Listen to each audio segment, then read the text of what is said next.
টেলিকম্বো থেকে কি কার্ড আছে আজকে।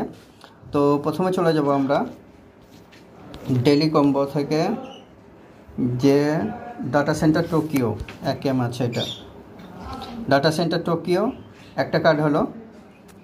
তারপরে 2 নম্বর যাব আমরা ওয়েব থ্রিতে 2 নম্বর যে এখানে দেখতে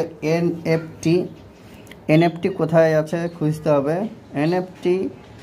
এনএফটি হচ্ছে মেটাভার্স, এটা দুটো হলো। তাহলে 3 নম্বর হচ্ছে তোমাদের স্পেশাল ট্যাবে যেতে হবে।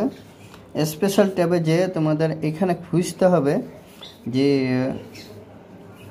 লঞ্চিং এমনি কি আছে সেটা খুঁজতে হবে। নিউ গেলাম আমি, লঞ্চিং রকেট মাস, এটা করে দিলাম।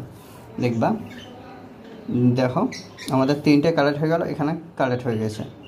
ঠিক আছে, তো এমন ভিডিও পাওয়ার জন্য তোমরা লিঙ্কে জয়েন করে নাও। তোমরা প্রত্যেক দিন এমনি ভিডিও পেয়ে যাবা। ভিডিওটা ভালো লাগে তো সাবস্ক্রাইব করো। পরের ভিডিওতে নেক্সট ভিডিওতে তোমরা যে কী কালেক্ট করবে সেটা দেখাবো। ধন্যবাদ।